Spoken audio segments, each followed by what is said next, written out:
G'day YouTube and welcome back to another video. In today's video, we are going to be ranking all of the skills in Call of the Wild. This will not include the unlockable weapon perks, but if you do want to see a video like that, please let me know in the comments. The only thing you need to do before we get into it is to sit back, relax, and enjoy. So here you can see I've got a ranking list, S, A, B, C, D, S being the highest rank, D being the lowest, and everything in the middle. I've got all of the skills down here. I'll explain what each one are. The first one we have here is Connect the Dots. For those of you who don't know, Connect the Dots basically is when on your Hunter Mate you're finding tracks that it will put a line in between each of the tracks. A solid line if it is the track straight after the one you just saw, or a dotted line if you've missed one in the middle. I think that this is okay. I'm going to put it as a B rank skill only because it does have some use, but it's not as useful as a lot on there. And at the end of the day, we can always go back, change all these up and see if there's any ones that, that need a little bit of a rearranging. The second one we have here is Dazed and Confused. So Dazed and Confused only has one level. It is a passive skill and it adds a random chance of attracting an animal that is not usually attracted by a particular scent. Now, scent hunting in the game isn't used much. It's useful in a way, but I rarely use scents. I don't know if I've ever bought a scent to use unless it was a mission. That is why I'm going to put it as a D, because I've never put points into this skill and I don't think anyone really should. I could be wrong. Let me know in the comments below what you think. Moving on, we have Disturbed Vegetation. Now, Disturbed Vegetation basically allows you to get a new track to find. So this track will also help you distinguish what sort of fur variation the animal has. I'm going to put it as a C ranked skill. The reason is because it takes quite a lot to unlock the skill, and sometimes I just like the surprise of finding a fur that isn't common. If I knew I was tracking an albino animal opposed to just finding one in the wild, I wouldn't be as excited. So that's why I've decided to put that there in the C. Next up, we have Endurance. So the Endurance skill basically means that your heart rate will drop faster and it will rise slower. Now, if you're playing a very fast style of hunting like myself, it is very, very, very, very useful. I want to put it somewhere in between B and A, but because we don't have any A's yet, I'm just going to throw it up there right now. It definitely helps me when I'm chasing an animal and then I see it maybe slowly taking off or it's starting to run off and I just want to get a shot off. I don't care if it's a diamond or not. I'll just quickly pull out this gun and then I'll just use it knowing that my heart rate is going to drop very, very quickly. So that's why it's very handy to make sure that heart rate is dropping fast. The next skill we have is Fatal Attraction. Now, Fatal Attraction, when you've leveled it up to level 2, it increases the chance of eliciting a vocalization response from nearby animals when using callers. Now, this can be pretty good because I'm going to put it in B. The reason why I've put it in B is because if you're standing in a tree stand or something like that, you want to know where they're coming from. You want to know the angle they're coming from, if you're downwind or anything like that. And it's nice to know that there's animals around as well, opposed to just, you're calling and then nothing's there. So if you can get a response coming in, I think it's B. It's either B or C. Let's say C+, all right? And we'll put it as C+. We'll put it as C+, actually. I might change that up. Next, we have the Haggle skill.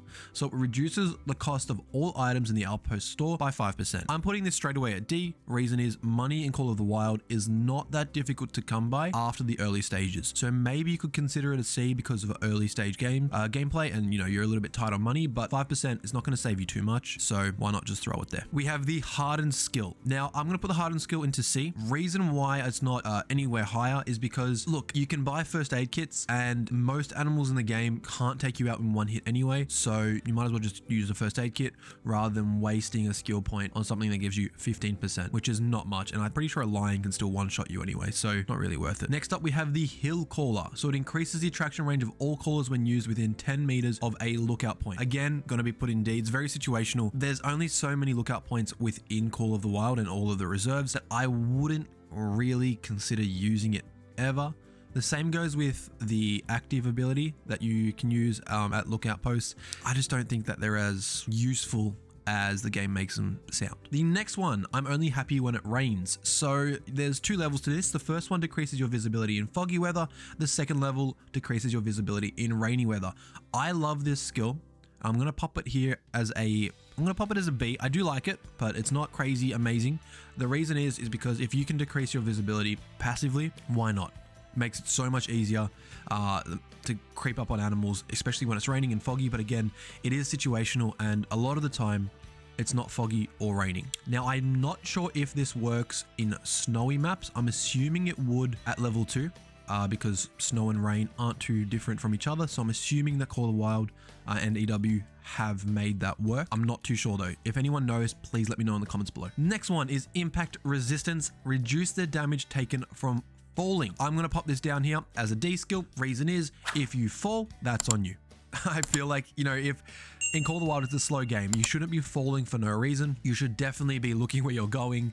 And if you are expecting to fall, you can always use a first aid kit as soon as you hit the ground, and that will just put you to full health anyway. So not a skill that I would really use. The next one is Improvised Blind. I think Improvised Blind is going to be our first S tier skill. I think it's a must for absolutely everybody.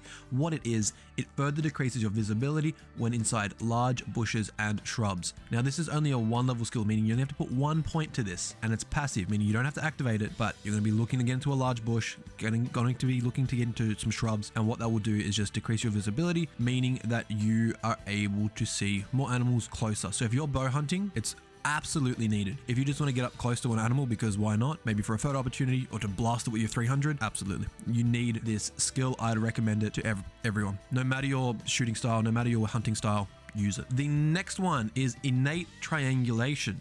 So what this does, each level decreases the size of the animal vocalization indicator in the world, making it easier to pinpoint the position of the animal that produced the call. I'm going to pop it as a C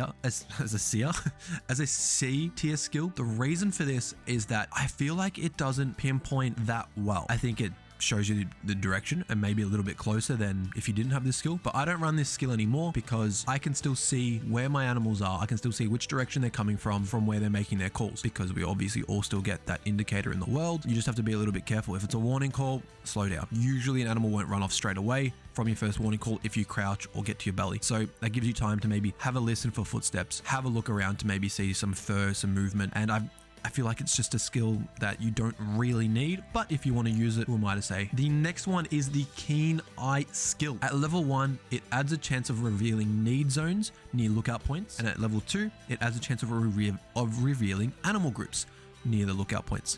Now, the problem with this is that it is when you are surveying from it. Now, I might need a little bit of clarification. I believe that this means that you can only use it when you first find that lookout point. So what I'm going to do is put this as a D skill. Reason is because it only works on a few moments on the map, or few locations on the map, should I say. And it's just, to me, it's not a skill you're really going to use too much. The next skill is wind prediction. So basically in wind prediction, it unlocks the ability to detect when the general wind speed is about to increase by observing how it rolls over the landscape. Ambient wind noise masks your movement noise, allowing you to move more quietly. That is level 1. Level 2 unlocks the ability to approximate the general wind direction and when it will change. I don't think it's super important. Another D tier skill. There's a lot of skills in Call of the Wild that you just don't need to use. Some players might like to use this. I feel like there's a lot of other ones that you should be using. For example, I always run with the zeroing skill, the zeroing perk, should I say, for the rifles. That way I can't use this even if I wanted to, so I wouldn't really bother using this skill, although maybe some of you like to use it. Maybe you want to know which way the wind's turning and whatnot. The next one is Who's Deer.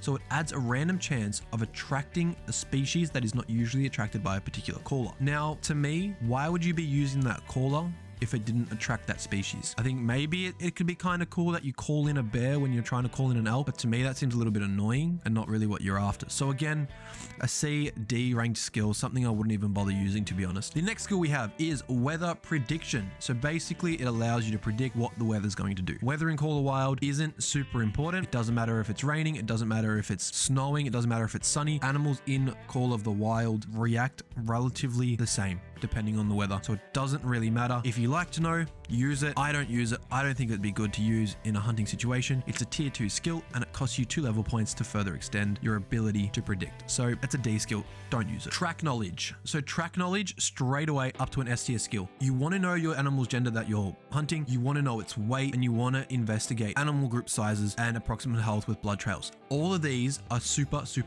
important. There's 3 levels. It's a tier 1 skill. Use it. All right. You want to know as much about the animal as you can before you hunt it. There's no point following an animal for half an hour for you to find out it's a minimum weight female, when half an hour earlier you could follow another track that was a max weight male, which is a higher chance of being a diamond, higher chance of being worth more. So that's why track knowledge is a must-have S tier skill. The more the merrier. Increase the monetary reward gained from completing any mission by 5%. Now, I'm going to pop this as a C tier skill. Reason for this is that this is important. Well, not even important. It's helpful early game, but once you do the missions, you've got nothing left. there's no point having that skill. And 5% is not enough for me to consider using it. If it was maybe 20%, I'd be using it all the time. The next one we have is the tag skill. Super important, super important. I'm going to put it as another S tier skill. What it does, it increases the duration of a traced outline to an animal after spotting it. Now, I would recommend only using it at level 1. Level 2, however, unlocks the ability to add a spotting outline on up to 3 animals simultaneously. You don't need to do that. You don't need to do that. If you're hunting with friends, you can both tag an animal. It's not super important. I wouldn't bother, but I think it's super, super important that you can increase the duration of the traced outline on your animal, as if it starts to walk off, you know which direction it's walking off. I think it's awesome. Must have skill. The next one is the startle call. This allows you to make a noise that will stop an animal for about half a second before it takes off. It's situational again, so I'm going to put it as a C tier skill, but at the same time, just by whistling at an animal, if you can have that little bit, it's probably less than half a second, maybe you got like 0.2 of a second where it stops. If you're tracking the animal and have that 0.2 second to stop it when you just normally whistle, you can just take the shot then. I don't think that this startle call skill should be used, as it's again situational, but very rare in your situation, if that makes sense. The next one we have is spotting knowledge, ST skill. Our 4th ST skill, the reason is that when you spot an animal at max level at level 3, you are able to 1, reveal information about the approximate health of that animal, 2, reveal information about the approximate trophy rating, and 3, reveal information about how aware the animal is of nearby threats. These are all super important. You want to know the health of your animal after you've shot it, to know that if it's dropping quickly, that you've made a good shot. 2, you want to know the approximate trophy rating. That way you can see if it's a high scoring animal. Some animals at a level 4 that go to level 5 or level 2 that go to level 3 can make diamond. You want to know what the trophy rating is of that animal, so you might be able to shoot yourself a low level diamond. And 3, you want to reveal information about how aware the animal is of nearby threats. Now, there are also visual cues of the way the animal is looking around. The animal's tail might be raised. This just makes it super easy. You can see the top right, okay, my animal is attentive, or it's alert, or it's alarmed, and it's taking off. So it's obviously fleeing. It's good to know, especially when you're bow hunting and you're trying to get as close as you can to your animal. Another ST skill for sure. The next skill we have is soft feet. I'm putting this as an A tier skill. The reason why I'm putting it as an A tier skill and not a B or not an S higher up, it's very, very, very, very good, but at the same time, you still make a lot of noise when moving through foliage and grass and leaves, but it does reduce the amount of noise. So I recommend use it because it does reduce it, maybe from a 3-line red down to a 2-line, which is still making noise, but you're making less. So it's definitely something worth using to help you get that little bit closer to animals and hopefully take out that prize trophy. The next one we have is the sight spotting. I'm going to pop this as S. The reason why, actually, you know what? I'm going to pop it as A. I'm going to pop it as A. The reason why I'm going to put it as an A tier skill is that the ability to spot an animal using your rifle or using your bow or your shotgun or whatever makes it really, really, really easy to take the shot quickly. That way you're not looking through your binoculars or your rangefinder, having to spot the animal, then switching to your rifle and then taking the shot. That way you can do it all in one. It is a tier 2 skill. It only requires 1 point and it is passive, which is absolutely awesome. Now, this skill is definitely an A+ to an S. I might actually just sneak it into the S tier because that's really, really handy. I recommend it all the time to everyone who's able to get that. The next skill we have is Scent Tinkerer. It is a 4-level skill. It is a starting skill, so you will have to put points into this if you're putting any points into the ambusher tree. I recommend putting as minimal as you can into it to progress to the next stage. Let me go over what each level does. Level 1 increases the number of uses per canister for all scent lures purchased. 2 increases duration of scent lures. 3 increases the range of scent lures. 4 increases the attraction chance of all scent lures. Again, scent lures aren't really, really, really good. I'm going to pop it as a C tier skill though. Reason is because you have to put points into it to move on to the better skills. That's the only reason. Otherwise, I never use this skill, unfortunately. It's a shame, but it is what it is. The next skill we have is the Pack Mule skill. I'm going to put this as a B tier skill. I don't run this all the time, but it is a good skill to have because if you can increase your carry capacity by 15%, that might be able to help you carry that extra gun. If you're running around the map putting down tents, it allows you to pick up an extra tent. Having that little bit of leeway when you're thinking about your carry capacity is super, super handy. So I'm going to put it as a B. It's not an A because it's not a must-have. It's not an S because it's not a must-have, but it's not a C or D because it does have quite a bit of use. The last skill we have here is the locate track skill. I'm going to pop that straight away up to the S tier. Let me go over what each of these levels are. Level 1. The directional tracking cone becomes more accurate and narrower, both in the world and on the map. Level 2 increases the distance at which tracks are visible and highlighted. Level 3, the directional tracking cone is now even more narrow and tracks can be detected further away. All of these are super, super handy when it comes to hunting diamond animals. Let me explain. Some diamond animals won't lay a track for maybe 100 meters. It'll be in that straight line, but it won't lay that track for 100 meters. I've noticed this quite a bit with high level animals. So if you can increase the the chances of seeing those tracks, you most definitely should. It is also a tier 0 skill in the stalker tree, meaning you have to put points into it. I recommend filling up all 3 levels and making sure that you get the maximum benefit from this locate tracks skill. So let's have a look at our tier list at the moment.